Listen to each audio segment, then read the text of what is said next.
محرم کے حوالے سے جتنے بھی سوالات ہیں نا، آج میں سب کو ایک ہی سوال میں نمٹا دیتا ہوں. تو میں جن لوگوں نے بھی محرم کے حوالے سے سوال بھیجے ہیں میں ان کے سوال پڑھ لیتا ہوں اور پھر سب کو ایک ہی جواب دے دیتا ہوں میں. تو پہلا سوال ہے جی، محرم میں کالے کپڑے پہننا. یہ محمود صاحب نے انڈیا سے پوچھا ہے کہ محرم کے مہینے میں بلیک کپڑے پہننا کیسا ہے. اچھا، ایک اور سوال محرم کے حوالے سے پوچھا ہے جی، محرم میں نکاح کرنا کیسا ہے.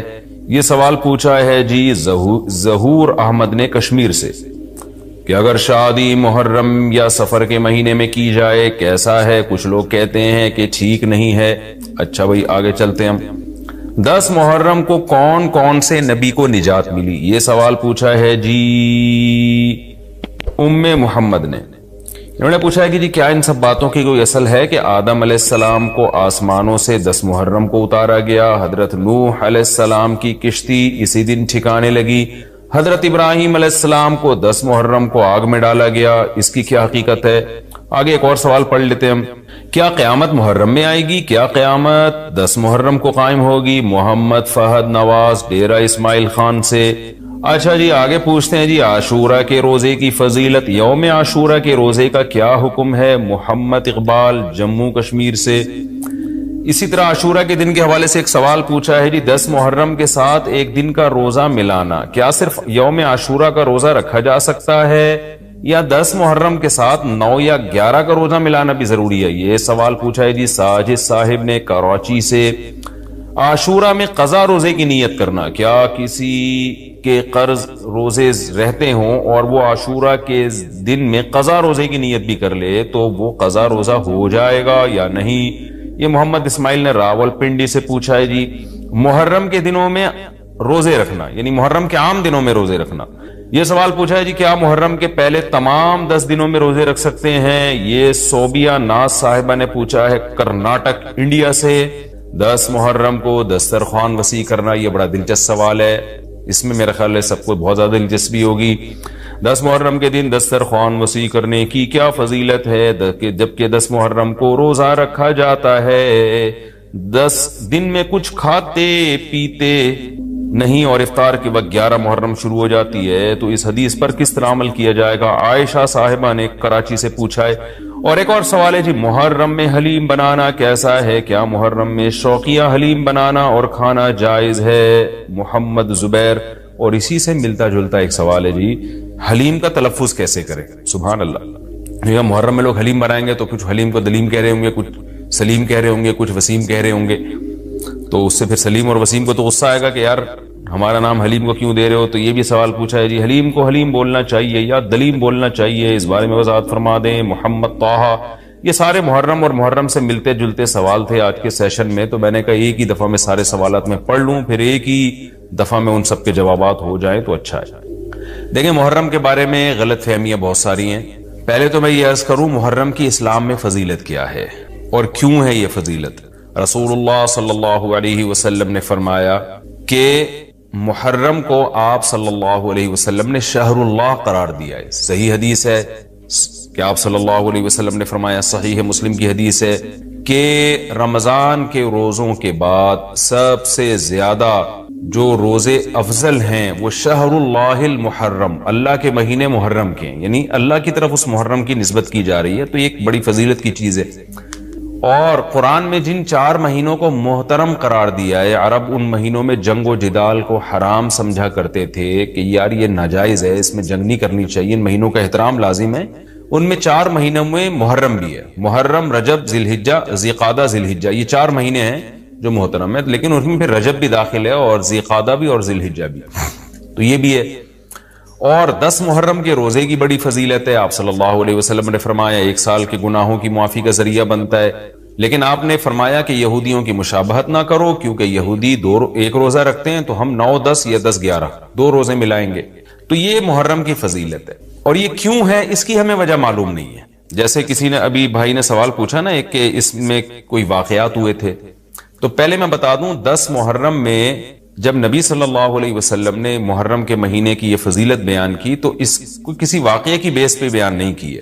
اس بارے میں جتنے واقعات ہمارے پاس منقول ہیں کہ آدم علیہ السلام جنت سے زمین پہ آئے تھے، یا قیامت آئے گی اس دن، یا یہ کہ اور پتہ نہیں کیا کیا ابراہیم علیہ السلام کو آگ میں ڈالا گیا، یہ سب من گھڑت ہیں، اس کی کوئی حقیقت نہیں ہے، موضوع روایتیں ہیں۔ البتہ اس دن موسیٰ علیہ السلام اور بنی اسرائیل کو فرعون سے نجات ملی تھی، اس بارے میں روایت سندن بہتر ہے، یعنی اس کو مستند روایت کہا جا سکتا ہے۔ تو وہ یہ کہا جا سکتا ہے کہ 10 محرم کو موسیٰ علیہ السلام اور بنی اسرائیل کو اللہ نے فرعون سے نجات دی تھی، اسی بیس پہ یہودی روزہ رکھا کرتے تھے اس دن۔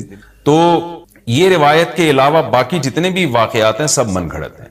باقی حضرت حسین رضی اللہ تعالی عنہ کو جو کربلا میں شہادت ملی ہے، وہ تو 10 محرم، وہ تو فضیلت تو اسلام میں پہلے سے تھی، تو حضرت حسین رضی اللہ تعالیٰ عنہ کا واقعہ تو بعد میں ہوا ہے، تو اس سے حضرت حسین کی شہادت کو اور فضیلت مل گئی کہ آپ کو ایک مقدس دن میں اللہ تعالیٰ نے شہادت عطا فرمائی ہے۔ تو اب کیا مسئلہ ہے، اب میں جو ہے نا نمبر وار سوال پڑھ کے بتاتا ہوں، نمبر وار جو ہے نا، تاکہ وہ بحث ہماری گچ مچ نہ ہو جائے۔ ابھی سارے سوال میں نے اکٹھے پڑھ لیے تھے تاکہ آپ کو پتا چلے کہ آج محرم کے بارے میں کیا معلومات ہم شیئر کریں گے، کیا مسائل میں بتاؤں گا۔ محرم میں کالے کپڑے پہننا، یہاں سے ہمارے سوالات شروع ہوئے تھے۔ محمود صاحب نے انڈیا سے پوچھا تھا، دیکھیں کالے کپڑے کسی بھی وقت پہنے جا سکتے ہیں، کالے کپڑے پہننے کے ناجائز ہونے کی ہمارے پاس کوئی دلیل نہیں ہے۔ سفید کو پسند کیا گیا ہے، نبی صلی اللہ علیہ وسلم نے فرمایا سب سے زیادہ پسندیدہ لباس وہ سفید ہے۔ کفنوا فیہا موتاکم، اپنے مردوں کو بھی اسی میں دفن کیا کرو، اس لیے سفید لباس کو آپ صلی اللہ علیہ وسلم نے افضل قرار دیا، اس میں پاکیزگی زیادہ ہے۔ باقی نبی صلی اللہ علیہ وسلم نے مختلف رنگوں کے کپڑے پہنے، اس کی علماء وجہ یہ بیان کرتے ہیں کہ اس زمانے میں غربت تھی، آپ نے سفید لباس کو پسند تو کیا لیکن نبی کے لیے ہر وقت سفید لباس کا انتظام کرنا آسان نہیں تھا، غربت تھی، لباس پہن لینا ہی بڑی بات ہوتی تھی کہ لباس مل جائے کسی کو۔ کتنے واقعات ہیں کہ ازار ہے تو قمیض نہیں ہے، قمیض بڑی مشکل سے کسی کو ملتی تھی، کچھ چادر نہیں ہے اوپر پہننے کی، اتنی غربت کا عالم تھا، تو اس میں آپ صلی اللہ علیہ وسلم یہ تکلف کرتے کہ ہر قیمت پہ میرے لیے سفید لباس لے کر آؤ، تو یہ آپ صلی اللہ علیہ وسلم کے مزاج میں جو سادگی تھی یہ اس کے خلاف تھا، تو آپ نے دنیا میں تکلف نہیں کیا، جو جیسا لباس ملا پہن لیا، پسند سفید کو کیا۔ لہذا آج کیا ہے کہ آج اللہ نے لوگوں کو مالی وسعتیں دی ہیں، تو جو لوگ سفید لباس کا معمول بنا سکتے ہیں ان کے لیے افضل یہی ہے کہ وہ سفید لباس پہنا کریں، کیونکہ نبی صلی اللہ علیہ وسلم نے ہمیں اس کی ترغیب دی ہے۔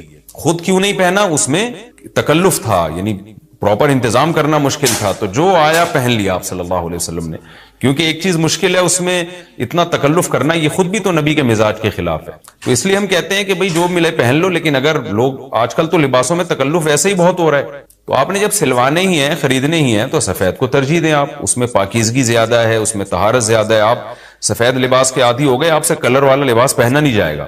میں نے تو 15-20 سال میں نے سفید لباس پہنا ہے، تو مجھے پتا ہے کہ پھر کلر والا لباس نہیں پہنا جاتا، سفید میں پاکیزگی اتنی ہے۔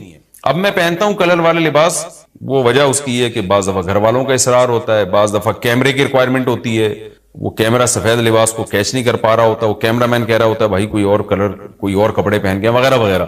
تو خیر میرا عمل تو کوئی حجت نہیں ہے، لیکن افضل یہی ہے کہ سفید لباس کو ترجیح دی جائے، پہنا جائے، اور علماء صلحاء اکثر عموماً ہم نے دیکھا ہے کہ سفید لباسی کو ترجیح دیتے ہیں، کلر والا بھی جائز ہے لیکن بہتر یہ۔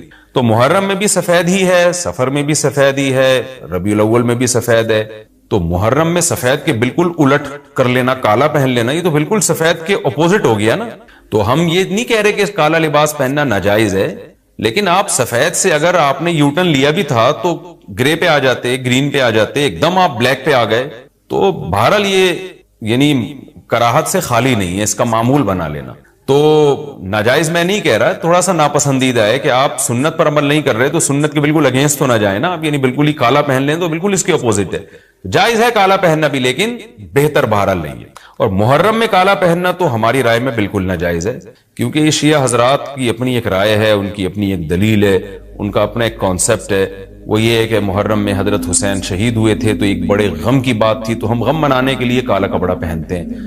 تو ان کا مسلک ہے، وہ جیسے مسلک پہ اپنے عمل کرنا چاہیں وہ اللہ کے سامنے جواب دہ ہوں گے۔ ہم کسی کے مسلک پہ طنز نہیں کر رہے، ہم کوئی فرقواریت اور تشدد کی بات کرنا مناسب نہیں ہے، ملکی حالات اس کے متحمل نہیں ہیں، لیکن میں اہل سنت والجماعت حضرات سے کہتا ہوں کہ آپ یہ فیصلہ کریں، بھائی آپ یا تو پورے شیعہ ہو جائیں یا پورے سنی ہو جائیں۔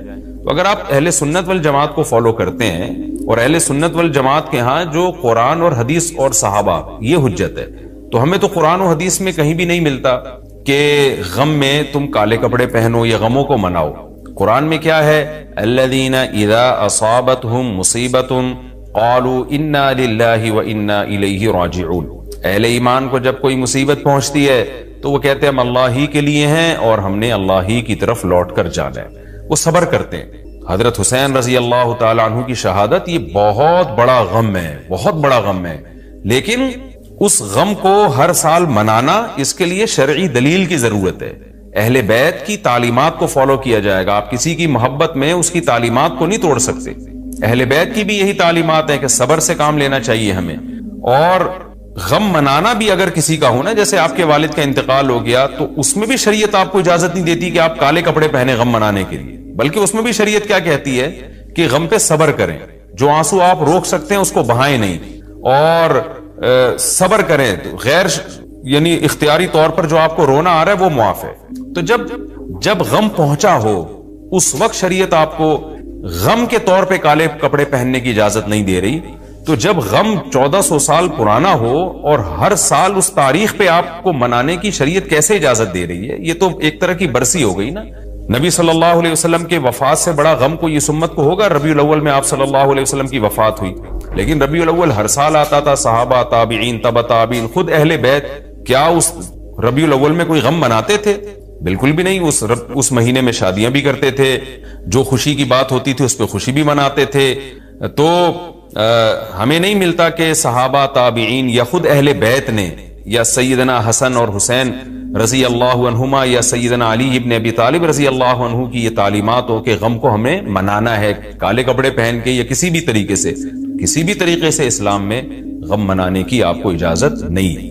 بعض لوگ یہ دلیل دیتے ہیں کہ حضرت حسین رضی اللہ تعالیٰ عنہ کا غم تو نبی نے بھی منایا ہے، اور نبی صلی اللہ علیہ وسلم نے جب یہ بتایا کہ امت میرے نواسے کو شہید کرے گی تو آپ رونے لگے. دیکھیں، جب نبی کو اطلاع ملی تھی تو آپ غمزدہ ہوئے تو آپ کا رونا بالکل بجا تھا. تو کسی کو یہ اطلاع ملے کہ فلاں جگہ یہ واقعہ ہو گیا ہے، اس پہ اس کو غم ہوا ہو اور وہ رو لیتا ہے، تو اس میں کوئی حرج نہیں، یہ تو نیچرل ہے. لیکن کیا نبی صلی اللہ علیہ وسلم ہر سال، یعنی جس دن آپ کو وحی کے ذریعے پتا چلا کہ سیدنا حسین ابن علی رضی اللہ تعالیٰ عنہ پہ ظلم ہوگا، تو کیا ہر سال اس تاریخ کو آپ صلی اللہ علیہ وسلم رویا کرتے تھے؟ بالکل بھی ایسا نہیں ہے. تو غم کی اطلاع جس وقت ملی ہو اس وقت رونا آ جانا یہ نیچرل ہے، لیکن ہر سال پراپر اس